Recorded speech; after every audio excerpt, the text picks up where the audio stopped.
In this video, I'm going to show a complete guide on how to lift your Subaru using 3-inch lift spacers like these. This out.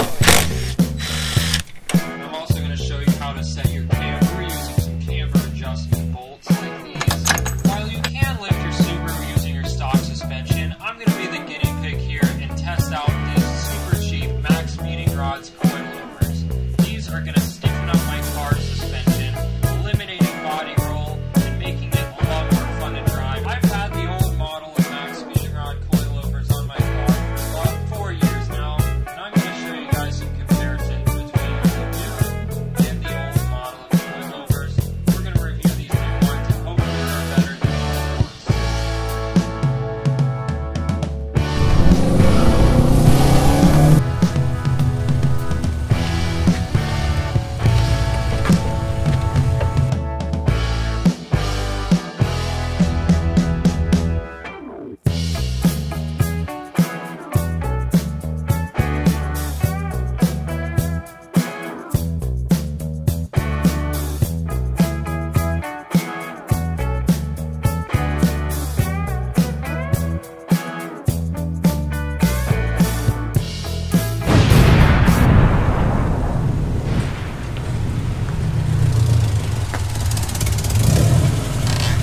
For a while now, I've had the Maxpeedingrods Coilovers for like 4 years, and they actually were surprisingly good for the price. They do have their issues.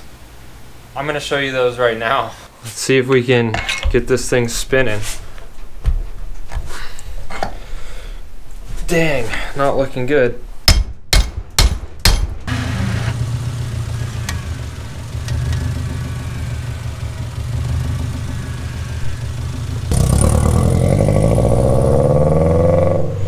Gravel with bumps.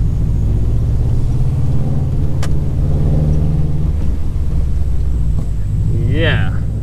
Issues aside, these coilovers greatly improve the handling aspects of this car. No more excessive body roll like it had before. And since this thing's turbocharged, thanks to me, it needs to have good handling and good cornering ability. And it does.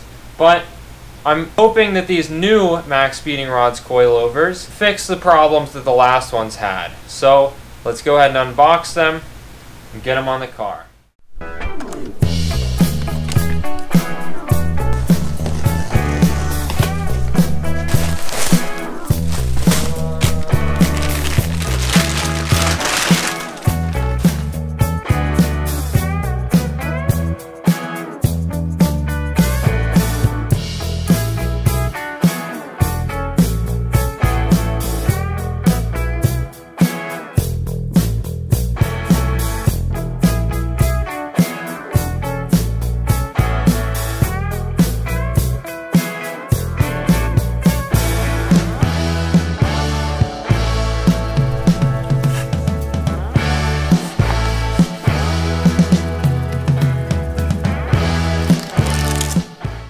These new Maxpeedingrods Coilovers sure do look pretty good. Looks like their quality control got a lot better since the first model. And looks like this dampening adjustment on the top actually does something, hopefully. So, we gotta get the old ones off and get the new ones on. Let's do it.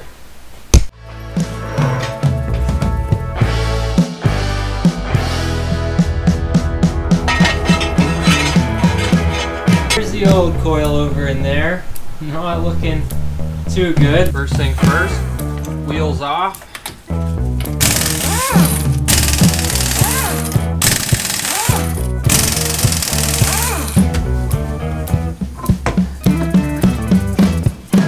Two bolts on the bottom, 4 bolts on the top.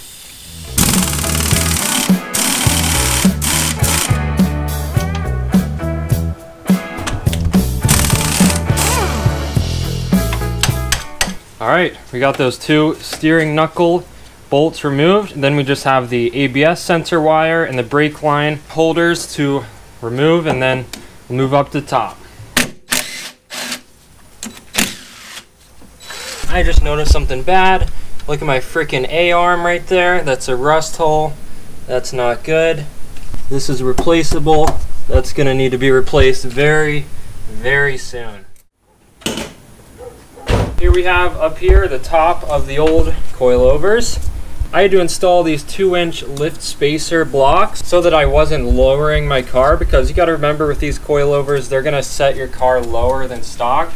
So this was basically just to compensate for that and even lift it up an inch. And in this video, I'm lifting it up another inch, and I'll show you how. This out. Okay. That was sloppy. Yeah, I think we're all good there. Nothing got messed up. There's that spacer block. Now, let's compare the new and the old coilovers. First thing I realized, look how easily this pillow bearing mount moves. Look at that. And let's see the new one. A lot more stiff. So I'm hoping these ones don't creak and crack and make all those crazy noises that the other ones were making. And look at the dampening adjustment knob. Definitely different. Looks like it actually would work. This one, on the other hand, I don't think it did anything, at least for mine. I mean, I tried it full left soft, felt exactly how it did on full right hard. So the dust cover for these old ones is tiny, as you can see, and it didn't even actually, it always moves around. It never stays put right there. Spring length is exactly the same. Spring diameter looks to be exactly the same. Let's measure it. Coil diameter on this one, 10.9 millimeters, 11 millimeters basically. Let's check this one. Exactly the same. The bottom mount looks different here. This one on the left actually looks thicker gauge steel, looks a lot beefier. It also has these extra bend tabs that come out, and it's welded all the way around. That's going to give it a lot more structural integrity and not allow these to bend. Oh, also these nuts are different. These ones look better quality than those. So I want to lift my car up 1 more inch, and I'm going to show you guys how. This is 1 1¼ inch insert. So that means we're going to go 2¼ inches. Loosen this up. Bottom of this one is not threaded. I think it's probably only half threaded. This one is threaded all the way to the bottom.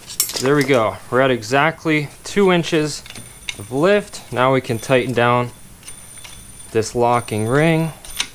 Now let's get this lift spacer on here. And the nuts. These guys down. Now we're going to start off with the dampening adjustment fully in the soft position to the left. There's a lot of clicks of adjustment there, so that's nice. This time I'm going to spray all the coilovers in ACF 50. This is anti-corrosion inhibitor, and we're going to just liberally douse these guys with it.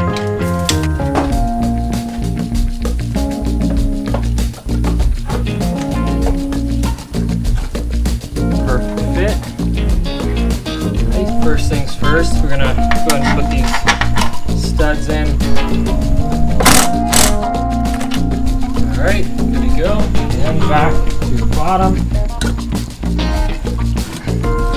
2, 3. We gotta get the camber bolt in next. It has a big lobe on it you can use to adjust the camber. I'm just gonna leave it set exactly how it was before, which is all the way in. So no positive camber or negative, hopefully. It was pretty straight before.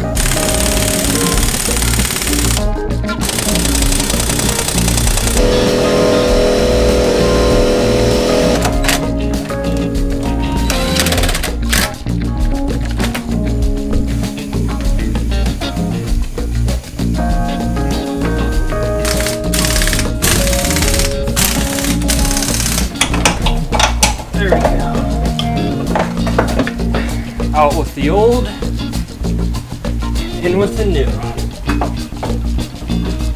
And that's it. for the front coilover installation. So let's get it on its own weight and see what it looks like. Oh yeah, definitely higher, but looks like we have some camber. Gonna need to fix that. And this one's pretty much the same, but a little bit more straight. So we're gonna have to jack the car back up because I did not want to create any camber, positive or negative, and I didn't really lift the car up as much as I wanted to. I think we can go lift it a little bit more. So let's go ahead and jack it back up, get the wheels off, and take a look. Alright, we've got the coilover disconnected. Now the first order of business is we gotta lift this guy up. I found out on the manual actually that all we need technically is an inch of this threaded part into the bottom perch. But I would prefer anywhere from 1.5 to 2 inches, so let's see what we can do. Gotta loosen up that lock nut. And we're gonna go from 2 1/8 to 3.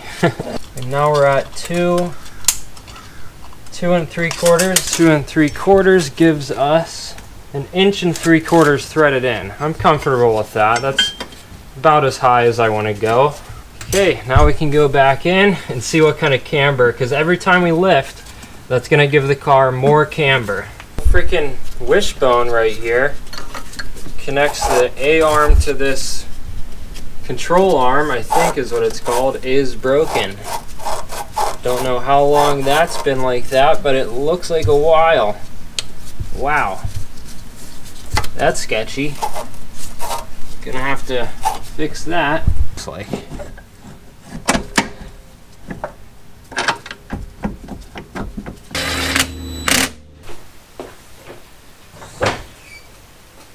Whoa. That is definitely higher than it was before. Holy crap. Check that out, guys. That is a way bigger opening than it freaking was before. But just what I was afraid of, we've got a good bit of positive camber going on right now. I've maxed out the stock camber bolts. I've went in all the way I can. I do have these camber adjusting bolts. These are smaller than the stock ones, which is this size. I had to put these in the back. You'll see why later. I could use these in the front too. These give you a lot more adjustment for the camber. Or I could just jack the car back up and loosen up these camber adjustment bolts, which are included with the coilovers. Now what we can literally do is adjust the camber without even pulling the wheel back off. This is how it was before, like right in the middle right here. We can push it all the way in and that should give us no camber at all. And there's even another set of threaded holes. We could actually move these bolts back and get even more adjustment, but I think this is right what we need. Let's go ahead and tighten up these adjustment bolts.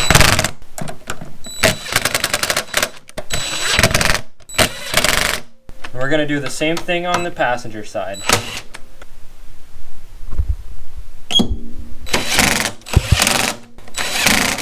Now we can lower the car back down and see what that did. Beautiful. Perfectly freaking straight as far as I'm concerned. Well, I just noticed that this top nut here is completely loose, so let's tighten that up. After a quick search online, I found out that this pillow ball bearing nut should be set to about 50 foot-pounds. Tighten it up. Hopefully it doesn't just spin the whole thing. Yeah, it is. I'm just gonna hit it with my freaking Ugga-Duggas. Just a few will do. There we go. So let's go ahead and turn the car around and do the back.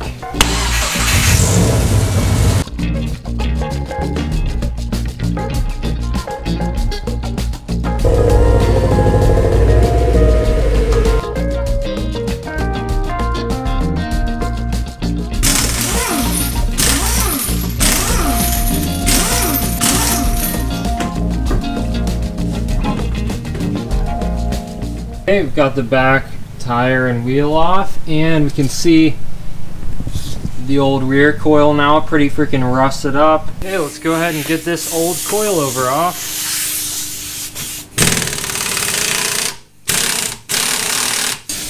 You can see as it was spinning, that's that camber bolt I was talking about.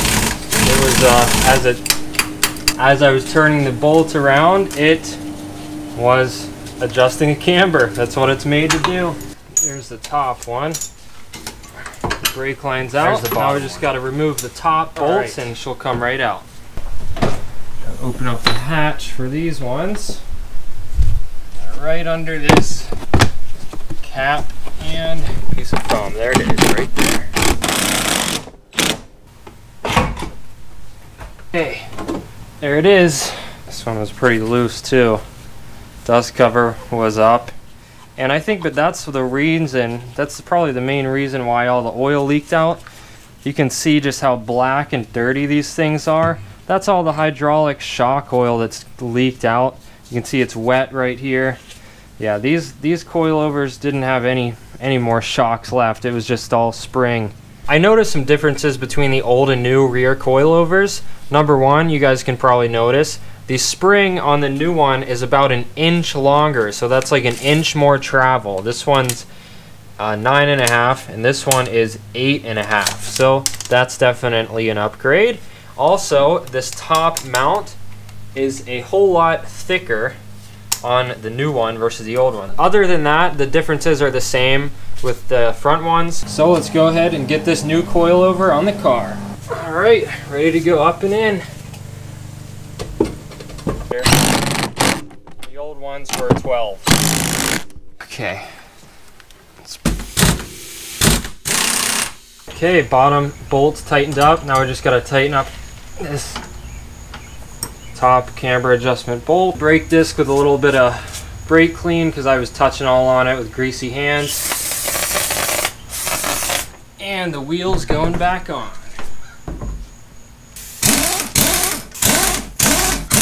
One left. That is this one right here. Let's get it on.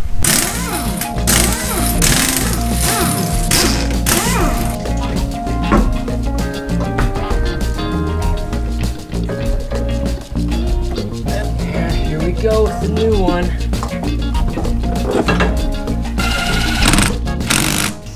Right on the bottom of the hub, wheel spacer thing, and you can already see it lining up with the holes. And there it is, lined right up. Now we can get this camber bolt in.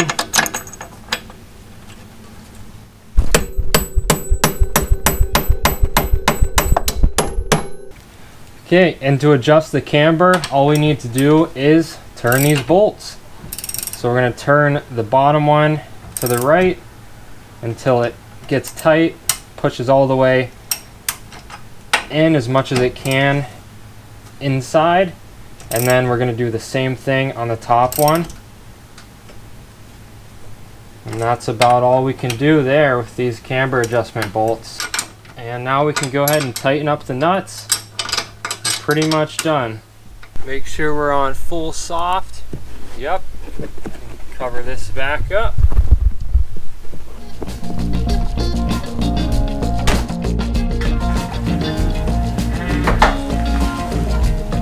There it is. It only feels softer than it did before. You couldn't even push down on it at all. It barely budged. Now at least it budges a little bit. Let's get it out of the garage so we can take a better look at it.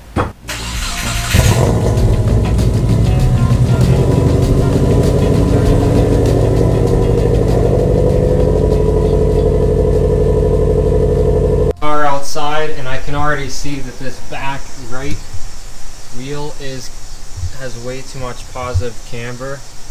Look at it compared to the front wheel. It's like this. The front wheel is pretty straight. I got the back wheel off, and I can noticeably tell that this one is set more positive camber than the left side, because the gap here is a lot smaller. So we're just gonna have to increase this gap to about 1/8 inch. It's about 1/16 now, and then we'll be even with the other side. I see what the problem is. The problem is these washers. On the other side, the tabs were pointed backwards, and on this side, the tabs pointed forward. So I think that actually is part of the adjustment. I didn't really know that those washers were part of the adjustment before, but now that I do, we can adjust it accordingly. So we want to loosen this way up. There we go. That gave me way more adjustment. Okay, that should do. Let's go ahead and tighten up those nuts again. I think I went maybe too much on this back right one. I don't know if you guys can see, but a little bit of negative camber going on. Might have went just a smidge too much on that one. We've got a little bit of negative camber here. Huh, don't have it here on this side. Wonder why. That's because I lifted it another 1/4 of an inch. It kind of kills 2 birds with 1 stone. So we've got a full 3 inches of lift, I think. And now we have no camber at all. So I'm going to do that to all 4 tires, pull them all back off, and I'm going to show you how to raise the ride height of these coilovers without disassembling anything. Just a simple adjustment. All you have to do is pull the wheel off.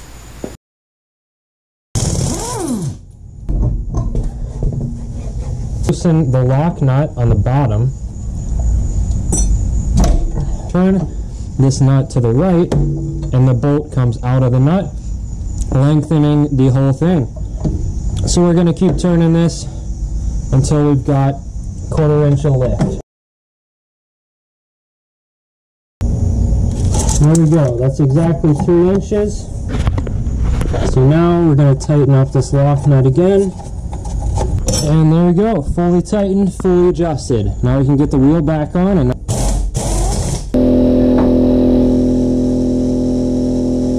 now I just have to do the same exact thing to the other 2 front tires, and then we'll be fully lifted like 3 inches.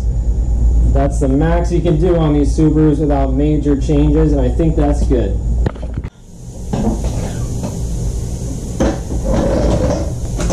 Voila, there we go, we're all done. Now all we gotta do is take it for a test drive and see how these freaking things ride.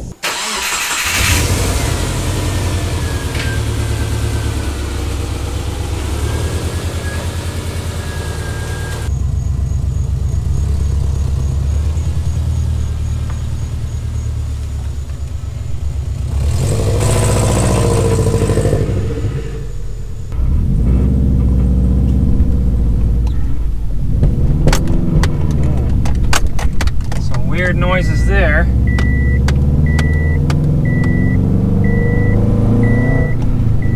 The car definitely feels higher. That's weird. It feels freaking more like an SUV now. I don't know if it looks higher to you guys, but probably not. It's not much of a change, but it's definitely noticeable. And I also am noticing that these are a little bit softer of a ride. Not much, but just a little bit softer, especially in the back, probably because the springs are longer. The front feels about the same though. It's definitely not as bouncy. I have noticed that. I mean, these shocks actually have oil in them, so it feels like it's doing better at dampening. It's not all just stiff and like bouncy. Now it actually kind of absorbs more of the bumps. It feels better. It just feels a lot better. Quick turns are definitely good. I like that it's higher. It feels more like an SUV now versus just a little car. So far, so good. We have successfully lifted this car. You know how I can tell for sure? Because I can actually fit under it. I never used to be able to just crawl under it like that. There's so much room. I love this. It's gonna do better off-road, more ground clearance. It just sits up higher, looks cooler, more practical. I can crawl under it and work on it easier. There's just so many reasons why I love these new coilovers, and they ride a lot better too. Thank you to Maxpeedingrods for sending me these coilovers. I totally recommend them. If you guys want to see me test anything else out with these, comment down below. I know I'm dirty as heck. I gotta go home, get a shower, but this was a success. Hit that like button if you enjoyed it. The next video in this car series is probably gonna be painting it, because as you guys may have noticed, there's a ton of body problems with it, so we're gonna have to give this thing a paint job, and then it's gonna be looking mint. Stay tuned, guys. Hit that subscribe button if you're liking this car build series. It's been going on for years now, and I'm not planning on stopping anytime soon. So hit that notification bell so you don't miss out, and I'll see you next time. Peace.